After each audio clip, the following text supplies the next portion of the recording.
اور ابھی آپ کو بتائیں کہ اسلام آباد میں منشیات کی روک تھام کو مؤثر بنانے سے متعلق قومی سیمینار کا انعقاد کیا گیا، جو اینٹی نارکوٹکس فورس کے اشتراک سے نجی کوریئر سروسز کے ذریعے منشیات اسمگلنگ کی روک تھام کے موضوع پر منعقد ہوا۔ اس وقت ہمارے نمائندے فیصل احمد ستی ٹیلی فون لائن پر موجود ہیں، ان سے مزید تفصیلات جانتے ہیں۔ فیصل احمد، بتائیے گا کیا تفصیلات ہیں اس حوالے سے؟ جی بالکل، آج اسلام آباد میں منشیات کی روک تھام کے نظام کو مزید مؤثر بنانے کے لیے ایک اہم قومی سیمینار کا انعقاد کیا گیا، جو اینٹی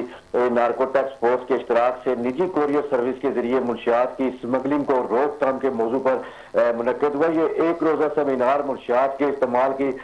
روک تھام کے بین الاقوامی پروگرام اپ سکیل کے تعاون سے منعقد کیا گیا، جس کا بنیادی مقصد کوریئر اور پارسل سروس کے ذریعے منشیات کی اسمگلنگ کے بڑھتے ہوئے رجحان کے خلاف تمام متعلقہ اداروں کے درمیان ہم آہنگی کو فروغ دینا تھا۔ سیمینار میں وزیر مملکت برائے داخلہ طلال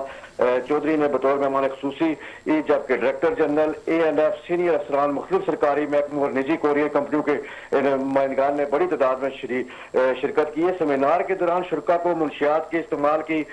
روک تھام اور اس کے ساتھ ساتھ اس کی وسعت دینے کے پروگرام کے حوالے سے تفصیلی بریفنگ دی گئی۔ اس موقع پر ڈائریکٹر انفورسمنٹ ANF کے نے ملک میں موجودہ منشیات کی صورتحال اور درپیش چیلنجز اور استعداد منشیات کے لیے جاری اقدامات سے بھی آگاہ کیا۔ شرکاء کو کوریئر اور پارسلز کے ذریعے منشیات اسمگلنگ کے بڑھتے ہوئے رجحان سے آگاہ کرتے ہوئے اس کے منفی اثرات پر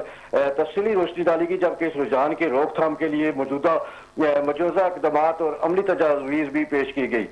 سیمینار کے اختتام پر شرکاء نے منشیات کی روک تھام کے نظام کو مزید مضبوط بنانے، درجاتی تعاون کو فروغ دینے اور مشترکہ اور مربوط حکمت عملی کے تحت مؤثر اقدامات اٹھانے کے عزم کا اعادہ کیا، اور شرکاء نے اینٹی نارکوٹکس فورس کی انسداد منشیات کے لیے کی جانے والی کوششوں اور جامع حکمت عملی کو بھی سراہا۔ جی فیصل، شکریہ تفصیلات سے آگاہ کرنے کے لیے۔